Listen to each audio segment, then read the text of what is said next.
Hello friends, आप सभी का स्वागत है हमारे यूट्यूब चैनल बीजार्ट क्लासेस पर। आज के सेशन का पहला क्वेश्चन है, which data structure is used in recursion. Recursion में जो है कौन से डेटा स्ट्रक्चर का यूज करते हैं। ऑप्शन है Q, stack, link list, tree. तो इसका आंसर हो जाएगा स्टैक। यानी कि रिकर्सन में जो है स्टैक डेटा स्ट्रक्चर का इस्तेमाल होता है। और स्टैक जो है आपका वो लिफो प्रिंसिपल पे काम करता है। दोस्तों, वीडियो पसंद आए तो लाइक कर ही देना है। अब है एक कंप्लीट बाइनरी ट्री हैज। एक कंप्लीट बाइनरी ट्री के पास क्या होता है। ऑप्शन है all levels completely filled, all nodes in one line, no leaves, only one child per node. तो आंसर हो जाएगा ऑल लेवल्स कंप्लीटली फिल्ड। यानी कि एक कंप्लीट बाइनरी ट्री में जो है उसके जितने भी लेवल्स होंगे वो कंप्लीटली फिल्ड होंगे। विच of the following is not a scheduling algorithm. निम्नलिखित में से कौन सा जो है वो शेड्यूलिंग एल्गोरिदम नहीं है। ऑप्शन है first come first serve, round robin, FIFO, SJF. तो आंसर हो जाएगा फीफो। फीफो जो है एक शेड्यूलिंग एल्गोरिदम नहीं है। फीफो जो है एक शेड्यूलिंग एल्गोरिदम नहीं है। बाकी एफसीएफएस हो, राउंड रॉबिन हो या शॉर्टेस्ट जॉब फर्स्ट हो, ये सभी के सभी जो है शेड्यूलिंग एल्गोरिदम है। ओके फ्रेंड्स, अब आते हैं नेक्स्ट क्वेश्चन पे। What does a context switch involve. एक कंटेक्स्ट स्विच जो है वो क्या इन्वॉल्व करता है। ऑप्शन है saving the state of current process, loading the state of next process, both A and B, terminating process. तो इसका आंसर हो जाएगा both A and B.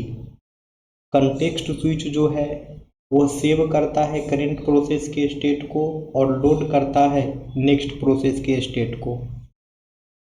Which concept provide reusability इन ऊप। ऑब्जेक्ट ओरिएंटेड प्रोग्रामिंग में जो है reusability का features जो है वो कौन प्रोवाइड करता है। ऑप्शन है एब्स्ट्रैक्शन, इनहेरिटेंस, पॉलीमॉर्फिज्म, इनकैप्सुलेशन। तो इसका आंसर हो जाएगा इनहेरिटेंस। इसका आंसर हो जाएगा इनहेरिटेंस। यानी कि ऑब्जेक्ट ओरिएंटेड प्रोग्रामिंग में जो है रीयूजेबिलिटी का फीचर्स जो है इनहेरिटेंस के द्वारा प्रोवाइड किया जाता है। ऑब्जेक्ट ओरिएंटेड प्रोग्रामिंग में जो है रीयूजेबिलिटी का फीचर्स जो है इनहेरिटेंस के द्वारा प्रोवाइड किया जाता है। इन C++ A constructor is called when. C++ में एक कंस्ट्रक्टर कब कॉल्ड होता है। ऑप्शन है a function is called, an object is destroyed, an object is created, A class is defined. तो आंसर हो जाएगा an object is created. C++ में जब कोई ऑब्जेक्ट क्रिएट होता है तो कंस्ट्रक्टर जो है वो कॉल्ड हो जाता है ऑटोमेटिक। C++ में जब भी कोई ऑब्जेक्ट क्रिएटेड होता है तो कंस्ट्रक्टर जो है ऑटोमेटिक कॉल हो जाता है। In relational database a tuple is also known as. एक रिलेशनल डेटाबेस में जो है टपल को और किस नाम से जाना जाता है। एक रिलेशनल डेटाबेस में जो है टपल को और किस नाम से जाना जाता है। ऑप्शन है कॉलम, रो, टेबल, फील्ड। तो इसका आंसर हो जाएगा रो। यानी कि एक रिलेशनल डेटाबेस में टपल को जो है रो के नाम से जानते हैं। एक रिलेशनल डेटाबेस में जो है टपल को जो है रो के नाम से जानते हैं। Which command is used to remove all records from a table. एक टेबल से सारे रिकॉर्ड को रिमूव करने के लिए कौन सा कमांड का यूज करते हैं? एक टेबल से सारे रिकॉर्ड को रिमूव करने के लिए कौन से कमांड का यूज करते हैं? ऑप्शन है delete command, remove command, drop, truncate. तो आंसर हो जाएगा truncate. Truncate command is use to remove all records from a table. Table से सारे रिकॉर्ड को रिमूव करने के लिए जो है ट्रंकेट कमांड का यूज करते हैं। The protocol use to send email is. Email भेजने के लिए कौन से प्रोटोकॉल का इस्तेमाल करते हैं? ईमेल भेजने के लिए कौन से प्रोटोकॉल का इस्तेमाल करते हैं? ऑप्शन है HTTP, FTP, SMTP, POP। तो इसका आंसर हो जाएगा SMTP, यानी कि ईमेल सेंड करने के लिए जो है SMTP प्रोटोकॉल का यूज करते हैं।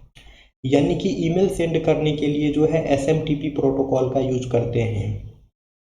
IP address 127.0.0.1 is used for. तो इस IP एड्रेस का यूज किस लिए करते हैं? ऑप्शन है broadcasting, loop back, private network, multicast. तो इसका आंसर हो जाएगा लूप बैक। IP एड्रेस 127.0.0.1 का यूज जो है लूप बैक के लिए करते हैं। ए पाइपलाइन प्रोसेसर इज। तो पाइपलाइन प्रोसेसर क्या करता है वो पूछ रहा है। ऑप्शन है reduces cost, increases latency, increases throughput, decreases speed. तो ये हो जाएगा इंक्रीजेज थ्रूपुट, यानी कि एक पाइपलाइन प्रोसेसर जो है थ्रूपुट को इंक्रीज करता है। यानी कि एक पाइपलाइन प्रोसेसर जो है वो थ्रूपुट को इंक्रीज करता है। वीडियो पसंद आए तो लाइक कर देना, चैनल पे नए हैं तो सब्सक्राइब कर लेना है ताकि आने वाले वीडियो का नोटिफिकेशन आप लोगों को मिलता रहे। Cache memory is placed between. Cache memory जो है वो किसके किसके बीच होता है? ऑप्शन ए है CPU और रैम, ऑप्शन बी है रैम और हार्ड डिस्क, ऑप्शन सी है CPU और इनपुट डिवाइस, ऑप्शन डी है रैम और रोम। तो इसका आंसर हो जाएगा CPU और रैम। कैश मेमोरी जो है CPU और रैम के बीच होता है। कैश मेमोरी जो है वो CPU और रैम के बीच होता है। Which is the best data structure for priority scheduling. Priority scheduling के लिए जो है सबसे बेस्ट डेटा स्ट्रक्चर कौन सा होगा? प्रायोरिटी शेड्यूलिंग के लिए जो है सबसे बेस्ट डेटा स्ट्रक्चर कौन सा होगा? ऑप्शन है stack, Q, priority queue, link list. तो इसका आंसर हो जाएगा प्रायोरिटी क्यू। ठीक है, priority queue is the best data structure for priority scheduling. Priority scheduling के लिए जो सबसे बेस्ट डेटा स्ट्रक्चर है वो हो जाएगा priority queue. Which of the following is use to resolve deadlock. Deadlock को रिसॉल्व करने के लिए किसका यूज किया जाता है? डेडलॉक जैसी प्रॉब्लम को रिसॉल्व करने के लिए किसका यूज किया जाता है? ऑप्शन है disk scheduling, semaphore, paging, fragmentation. तो इसका आंसर हो जाएगा semaphore. Semaphore is use to resolve deadlock. Deadlock को रिजॉल्व करने के लिए जो है सीमाफोर का यूज करते हैं। डेडलॉक को रिजॉल्व करने के लिए जो है सीमाफोर का यूज करते हैं। Threshing occurs when. थ्रेशिंग जो है वो कब होता है? ऑप्शन है when CPU is idle, when RAM is overloaded, too much paging happens, files are deleted. तो इसका आंसर हो जाएगा टू मच पेजिंग हैपेंस। जब टू मच पेजिंग हो जाता है तब जो है थ्रेशिंग जैसी समस्या उत्पन्न हो जाती है। अभी हम लोग डिटेल डिस्कशन नहीं ला रहे हैं, लेकिन कुछ दिनों में फिर से डिटेल डिस्कशन लाएंगे तो वहाँ पे जैसे थ्रेशिंग आ गया तो थ्रेशिंग के बारे में थोड़ा डिस्कशन कर लिया जाएगा। अभी नहीं है हालांकि डिस्कशन आने वाले क्लास में ऐड करेंगे 2-4 दिन में, तो फिर डिस्कशन भी हो जाएगा। डिस्कशन रहने से ठीक रहता है ताकि आप लोग का रिवीजन एक क्वेश्चन से रिलेटेड 4-5 क्वेश्चन हो जाता है, उससे clear. Which keyword is use to create an object in C++। C++ में कौन से कीवर्ड का यूज करके जो है ऑब्जेक्ट क्रिएट करते हैं? C++ में जो है कौन से कीवर्ड का यूज करके जो है ऑब्जेक्ट क्रिएट करते हैं? ऑप्शन है मैक, न्यू ऑब्जेक्ट क्लास, तो ये हो जाएगा न्यू। सी प्लस प्लस में जो है न्यू कीवर्ड का यूज करके जो है ऑब्जेक्ट को क्रिएट करते हैं। सी प्लस प्लस में जो है दोस्तों न्यू कीवर्ड का यूज करके जो है ऑब्जेक्ट को क्रिएट करते हैं। Function overloading is a type of, function overloading जो है किसका टाइप होता है? ऑप्शन है inheritance, encapsulation, compile time polymorphism, run time polymorphism. तो यह हो जाएगा compile time polymorphism. Function overloading जो है एक तरह का कंपाइल टाइम पॉलीमॉर्फिज्म है। फंक्शन ओवरलोडिंग जो है एक टाइप का कंपाइल टाइम पॉलीमॉर्फिज्म है। विच की can uniquely identify each record in A table, table में जितने भी रिकॉर्ड्स होते हैं उसको यूनिकली आइडेंटिफाई करने के लिए कौन से की का यूज किया जाता है? टेबल में जितने भी रिकॉर्ड हैं वो सारे रिकॉर्ड को यूनिकली आइडेंटिफाई करने के लिए जो है कौन सा की का यूज किया जाता है? ऑप्शन है फॉरेन की, प्राइमरी की, सुपर की, कंपोजिट की। तो इसका आंसर हो जाएगा प्राइमरी की। प्राइमरी की का यूज किया जाता है टेबल में जो भी रिकॉर्ड है उसको यूनिकली आइडेंटिफाई करने के लिए। Which of these is not a valid SQL command, इनमें से कौन सा जो है वैलिड एसक्यूएल कमांड नहीं है? ऑप्शन है सिलेक्ट, इंसर्ट, चूज, डिलीट। तो इसका आंसर हो जाएगा दोस्तों चूज। चूज जो है वो वैलिड एसक्यूएल कमांड नहीं है, बाकी सेलेक्ट हो, इंसर्ट हो, डिलीट हो, ये सभी के सभी जो है वैलिड एसक्यूएल कमांड है। What is the full form of HTTP, HTTP का फुल फॉर्म क्या होगा? ऑप्शन है hyper text transfer protocol, high text transfer protocol, hyper terminal transfer protocol, high transfer text protocol. तो इसका आंसर हो जाएगा hyper text transfer protocol. HTTP जो है हाइपर टेक्स्ट ट्रांसफर प्रोटोकॉल होगा। ठीक है, वीडियो पसंद आए तो लाइक करना है। ठीक है, कंप्यूटर साइंस वाले लोग जो हैं इस क्विज क्लास को बहुत कम लाइक करते हैं, इससे ज़्यादा हमारे GK GS का व्यू भी जाता है और लोग लाइक भी करते हैं। आप लोग इस क्विज क्लासेस को उतना सपोर्ट नहीं देते हैं दोस्तों, ये आप लोगों से शिकायत है। ठीक है, तो चलिए नेक्स्ट क्वेश्चन है which layer in the OSI model ensure error free delivery, OSI model का कौन सा लेयर जो है एरर फ्री डिलीवरी जो है इंश्योर करता है? OSI मॉडल का कौन सा लेयर जो है एरर फ्री डिलीवरी जो है इंश्योर करता है? ऑप्शन है network layer, data link layer, physical layer, session layer. तो इसका आंसर हो जाएगा data link layer.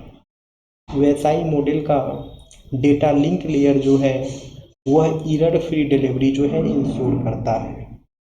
OSI model का डेटा लिंक लेयर जो है वह एरर फ्री डिलीवरी जो है इंश्योर करता है।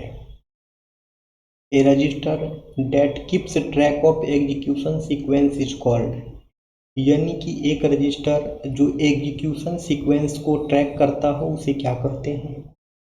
ऑप्शन है accumulator, memory address register, program counter, arithmetic logic unit. तो ये हो जाएगा दोस्तों program counter. A register that keeps track of execution sequence is called program counter। एक रजिस्टर जो कि एग्जीक्यूशन सीक्वेंस को ट्रैक करता हो उसे प्रोग्राम काउंटर कहते हैं। RISC स्टैंड फॉर, RISC का फुल फॉर्म क्या होगा? ऑप्शन है रिड्यूस्ड इंस्ट्रक्शन सेट कंप्यूटर, फिर है rapid instruction set compilation, random instruction set coding, recursive instruction system code. तो इसका आंसर हो जाएगा reduced instruction set computer. RISC का फुल फॉर्म जो है रिड्यूस्ड इंस्ट्रक्शन सेट कंप्यूटर हो जाएगा। Which traversal method is use in DFS, depth first search में जो है कौन से ट्रेवर्सल मेथड का यूज किया जाता है? ऑप्शन है level order, in order, pre order, breadth first. तो यह हो जाएगा pre order. Pre order traversal method is used in DFS। DFS में जो है प्री ऑर्डर ट्रेवर्सल मेथड का यूज किया जाता है। Which of the following data structure allows deletion from front and insertion at rear, वह कौन सा डेटा स्ट्रक्चर है, वह कौन सा डेटा स्ट्रक्चर है जो फ्रंट से डिलीशन अलाउ करता है और रियर से जो है इंसर्शन अलाउ करता है? ऑप्शन है क्यू, स्टैक, ट्री, ग्राफ। तो आंसर हो जाएगा क्यू। क्यू जो है एक डेटा स्ट्रक्चर है जो कि फ्रंट से डिलीशन को अलाउ करता है और रियर से जो है इंसर्शन को अलाउ करता है। क्यू जो है एक डेटा स्ट्रक्चर है जो कि फ्रंट से जो है डिलीशन को अलाउ करता है और रियर से जो है इंसर्शन को अलाउ करता है। In paging the page table maps, ये क्वेश्चन जो है आप लोगों को होमवर्क देते हैं। हमारे सेशन का लास्ट क्वेश्चन जो है वो आप लोगों का होमवर्क होता है, जैसा कि आप सभी को पता है। तो यह क्वेश्चन जो है आप लोगों को होमवर्क दिया जा रहा है। इसका आंसर जो है सेशन कंप्लीट हो जाने के बाद आप लोग कमेंट सेक्शन में कमेंट्स करो।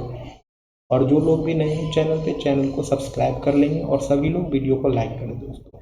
सभी लोग जो है वीडियो को लाइक करेंगे दोस्तों, ठीक है। फिर मिलते हैं हम कल की क्लासेस में। डेली शाम को 6 बजे ये क्लासेस होती है।